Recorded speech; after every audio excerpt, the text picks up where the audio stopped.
ये सवाल है जो सबसे इम्पोर्टेंट आता है किसकी तरफ से? जो लोग खुदा में बिलीव नहीं करते। वो कहते हैं कि तुम्हारा जो रब है वो एक आदमी को क्यों नहीं गिरा देता? क्योंकि हमसे अच्छा वो खुद जानते हैं, क्योंकि उनसे ज़्यादा दानिशमंद भी कोई नहीं। जो ये जानता ना हो कि ज़ालिम अकेले पैदा नहीं होता, वो लिखा जाता है हम सब के हाथों। उस किताब का आखिरी पन्ना जिसे समाज मिलकर रोज लिखता है। जालिम अपनी ताकत खुद पैदा नहीं करता, वो उधार लेता है। किससे? हमसे, हमारी आदतों से, खामोशियों से, समझौतों से, थकानों से। जालिम जो है वो बड़ा इसलिए दिखता है क्योंकि बहुत सारे करोड़ों लोग अपने वजूद को बहुत छोटा कर लेते हैं। सिर्फ सेना जालिम का साथ नहीं देती, बड़े बड़े देशों के बड़े बड़े हुक्मरान जिनके बिजनेस इंटरेस्ट उस देश में होते हैं वो भी उनका साथ देते हैं। उनके पास एक पूरी अफसरशाही होती है, ऑफिसर्स का कैडर होता है जो उस जालिम की तानाशाही को कानून में बदल देते हैं। बिना पूछे बहुत सारे लोग दस्तखत करते हैं। जब बहुत सारा हथियार एक्सपोर्ट होता है तब जाकर 45,000 बच्चे मरते हैं।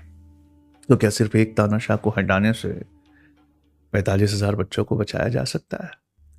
बहुत सारे जज हैं जो अपना ज़मीर बेच चुके, बहुत सारे इलेक्शन कमिश्नर हैं जो उस तानाशाह को वहां बनाए रखने के लिए किसी भी हद तक जा सकते हैं।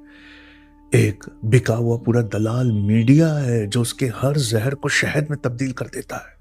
और दुनिया के बड़े अमीर कबीर लोग हैं जो उसकी तानाशाही की आड़ में ऊंचा मुनाफा कमाते हैं। ये पूरा ट्रायंगल है। तानाशाह तो सिर्फ उसके ऊपर खड़ा है जो 45,000 बच्चों को मार रहा है। अगर ये सिस्टम इंटैक्ट रह गया, ये जमीन हमने नहीं बदली, तो जालिम यहां उगते रहेंगे। एक जालिम को हटाने भर से 45,000 बच्चे नहीं बचेंगे। क्या पता अगला तानाशाह ऐसा है जो 90,000 बच्चों को मार दे।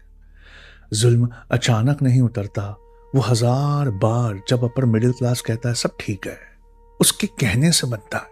जुल्म अचानक नहीं उतरता जब लोअर मिडिल क्लास अपनी रोजमर्रा की जिंदगी की जद्दोजहद से इतना थक जाए कि वो जागने के बजाय मैनेज होना पसंद करे, तब उगता है। बहुत सारे लोग जब साइलेंटली सपोर्ट करते हैं, उसके आज्ञाकारी बनते हैं, जब बहुत सारे लोग उससे डरने लगते हैं, जब बहुत सारे मौका परस्त उसकी नाव में कूद कर बैठ जाते हैं, जब बहुत सारे प्रोपोगंडा करने वाले उसका साथ देते हैं, जब बहुत सारे लोग ये कहते हैं कि सब चल रहा है और बहुत सारे देश जो पढ़ाते कुछ और हैं लेकिन बहुत सारा हथियार उसको देते हैं, तब जाकर 45,000 बच्चे मरते हैं। तो क्या खुदा को इतने सारे लोगों को एक साथ सजा नहीं देनी चाहिए? एक सवाल दिल में आता है। तो फिर आप ही कहोगे, क्योंकि आप बहुत दानिशमंद, बहुत पढ़े लिखे हो,